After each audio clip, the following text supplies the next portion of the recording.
Hi, my name is Lydia Summerville, and I've been attending Emmanuel for the past 20 years. I work as the chaplain at Bethesda Regional Health Center. It's also called a spiritual health care practitioner, or simply a spiritual care provider. I provide care in both the care home, where the seniors live, as well as care to the hospital, where people are sick and recovering. A lot of my job duties involving ministry had to do with one-on-one interaction with residents, providing comfort, care, and encouragement, along with empathy and just providing a spiritual presence.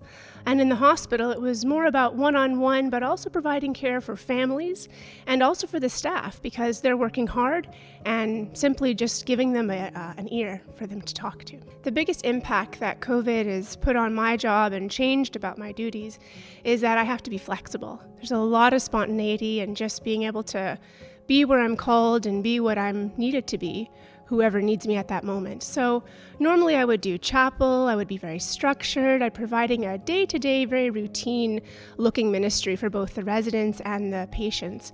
But now, because COVID has either closed the doors or eliminated visitors, I'm a daughter, I'm an aunt, I'm a friend, I'm a pastor, I'm whatever the residents need me to be. And because I don't want to transfer or easily be someone that could catch COVID and then give it to the elderly, I try to limit my visits to the hospital, and I do, let's see what we call it. It would be spiritual care via phone to the hospital. And so then I do more one-on-one interaction with the residents there at the care home. The personal struggle that I've been going through myself right now is that I've been sick with pneumonia for the past 8 weeks. And then before that, I was sick with flu. So I've been sick for about 10 weeks now.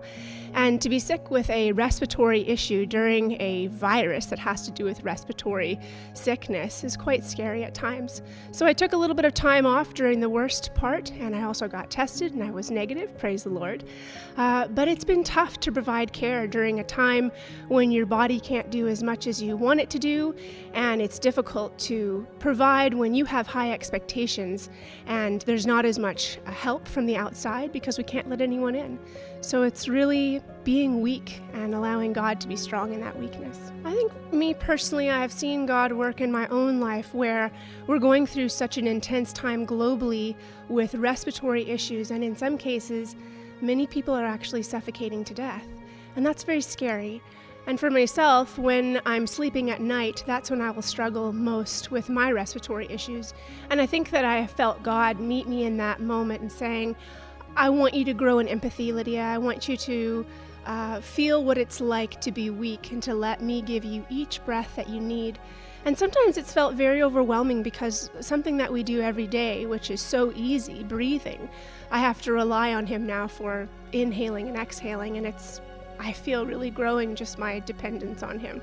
Well, a book I've been reading recently is called Suffering is Never for Nothing. I don't know if you can zoom in on that, but it's by Elisabeth Elliot. And many of you know her as the wife of the missionary who was killed in the Amazon. And she's written this book to basically encourage people that suffering, even though we never want to minimize suffering, that suffering doesn't come from God, that hardship doesn't come from God, but that He will always use it for His glory and always for our good. And how it's so incredible that even our tears, even our weariness, even our inability to breathe can actually be given back to Him as a gift.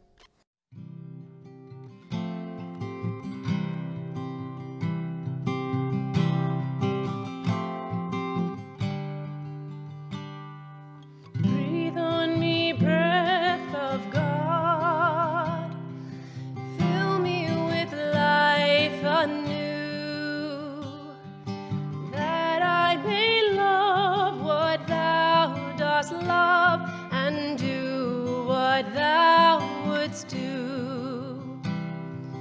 Breathe on me, breath of God, until my heart is pure,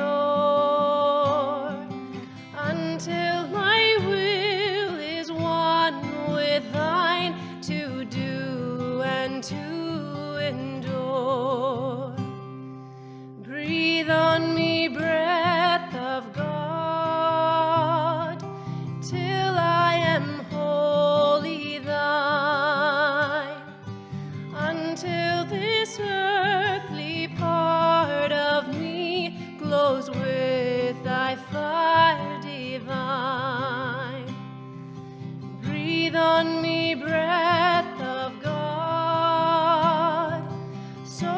I shall never